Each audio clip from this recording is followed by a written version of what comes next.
Մեզ է միացել հրապարակախոս իրավապաշտպան Վարդան Արությունյանը, բարև ձեզ Վարդան, շնորհակալություն, որ եկար։ Ադրբեջանական պատվիրակություն է ժամանել Երևան, փոխվարչապետ Շահին Մուստաֆայևի գլխավորությամբ։ Ինչ կարևորության իրադարձությունն է, եթե դիտարկենք հայ-ադրբեջանական օրակարգի շրջանակում, Վարդան։ Դա շատ կարևոր է, որովհետև սահմանագծման սահմանազատման աշխատանքները սկսել էին կանգ էին առել, ըստ էության նիստեր շարունակվել են, հանդիպումներ եղել են, բայց Տավուշից հետո ոչ մի ընթացք չկար եւ տպավորություն էր, թե դա կանգ է առել։ Հիմա ես չգիտեմ, ընթացք կլինի սրանից հետո ինչ կհետևի,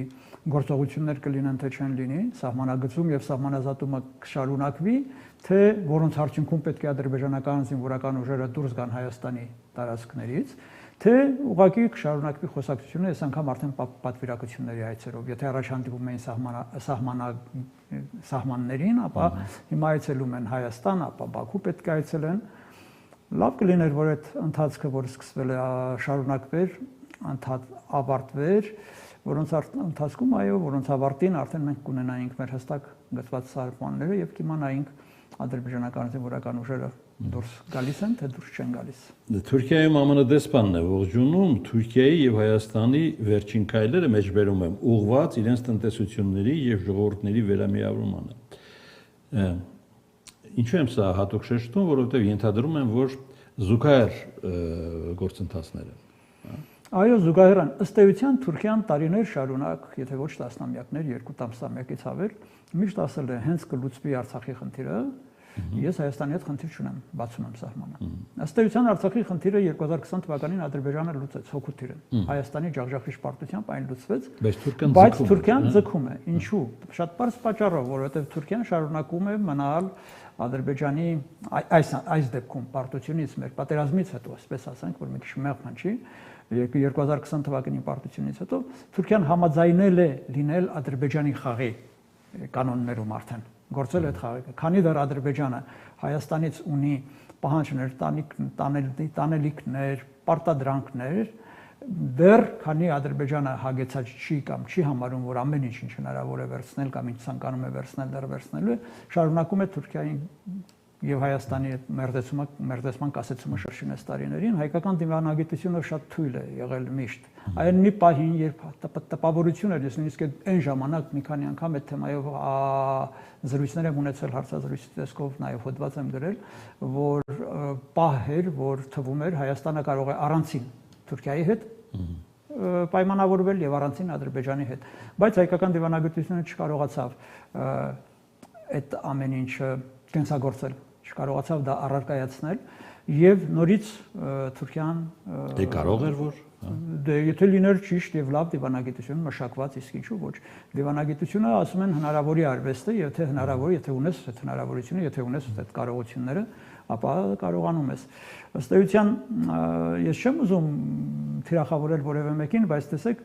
մեր կողմից բոլոր այս տարիների ընթացքում, բոնեւս վերջին 7-8 տարիների ընթացքում պրոֆեսիոնալ դիվանագետներ էլ չեն եղել, որոնք վարել են Հայաստանի շահը դրսում։ Տեսեք, ովքեր էին Ադրբեջանի կողմից խոսում, ովքեր են Թուրքիայի կողմից խոսում, տարիների, տասնամյակների դիվանագետները, որոնք անցել են այդ ճանապարհը, որոնք գիտեն այդ ձևերը, որոնք միջազգային հարթակներում ունեն ծանոթներ, բարեկամներ, ընկերներ, որոնց հետ պատմություն ունեն անցած, իսկ մեր կողմից երիտասարդներ, որոնք այսինքն այդ բալանսը հիմա էլ է խախտված։ Այո, բալանսը խախտված է, եթե չընդունենք,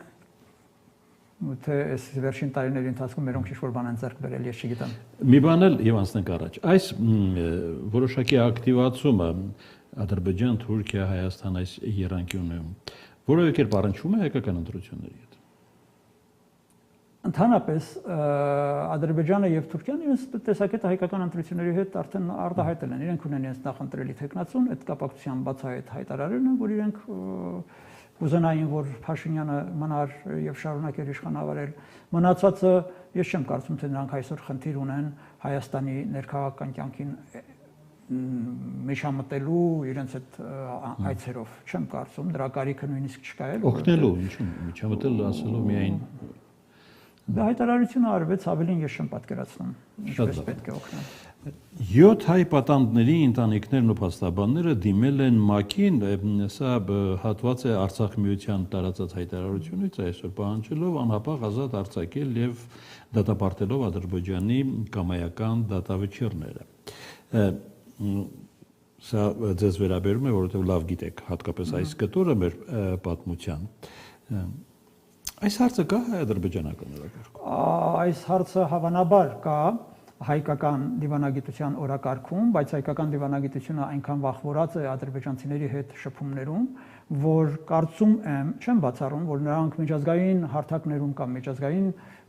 գործընկերների հետ հարցը գուցե բարձրացնում են, թե ինչ սրությամբ եւ ինչ հստակությամբ չեմ կարող ասել,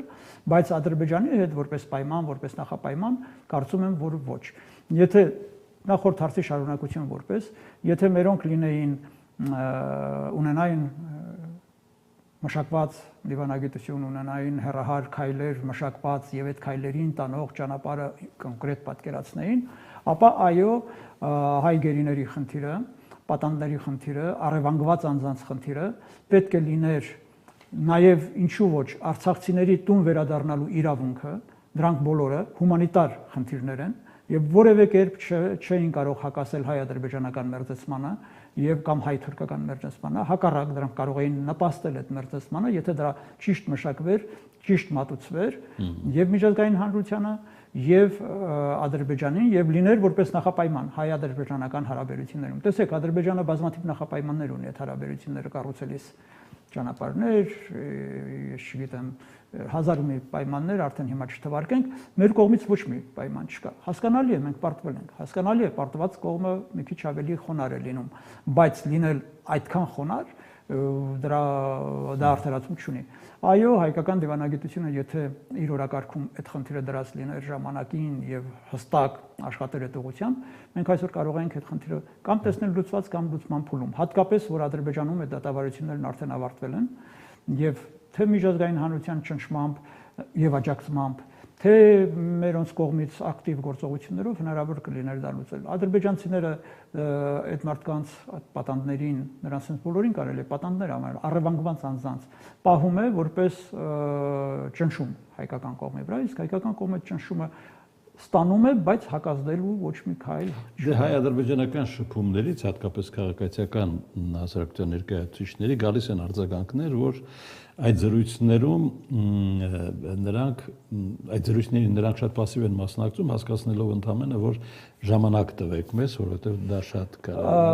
է։ Ես չգիտեմ, դա ընդամենը մանյովր է խուսափելու համար։ Դա ոչ թե մանյովր է, այո, քաղաքացիական հասարակություն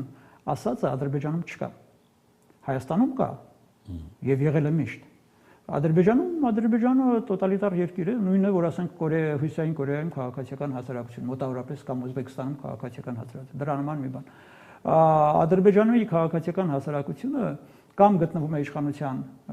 թելադրանքի ներքո, կամ եթե իշխանության թելադրանքի ներքո չի, ապա դիտարկվում է որպես ընդդիմադիր գործիչ, նրանք կամ պետք է լքեն Ադրբեջանի տարածքը, կամ պետք է լինեն բանտում։ Նրանց բանտերը լցված են քաղաքբանտարկյալներով եւ նրանց քաղաքացիական հասարակության ներկայացուցիչների արդյունքի բաժինը 70-80%-ը, որոնց մի մասին ես ճանաչում եմ, գտնվում են Եվրոպաներում։ Փախստականի կարգավիճակով, բանտերից դատապարտված ազատ արձակվածների կարգավիճակով, այսինքն խոսել ազատորեն կամ նրանց ներկայացնել ճիշտ այնպես, ինչպես մերոնք են, որ ազատ կարող են իրենց մտքերն արտահայտել, իհարկե նրանք չեն կարող, բայց կարևորել չի, Ադրբեջանում մեկ մարդ է որոշում։ Մեկ մարդ է որոշում։ Եվ եթե մենք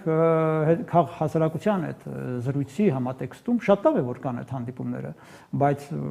ցուցիչ մենք ունենք, օրինակ Ադրբեջանում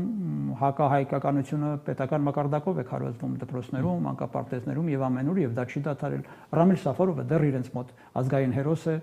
եւ այդ քաղաքացիական հասարակության ներկայացուցիչներից որևէ մեկից չենք լսել, որ քնած համակուրսեցություն սպանողը չի կարող լինել այդ գեղեցիկ քաղաք Բաքվում ազգային հերոս։ Սա է, բայց հիմա ունենք այն ինչ ունենք, նրանց քաղաքացիական հասարակությունը սրանք են ներկայացնում եւ նրանց հետ պետք է լինեն նրանց շփումները։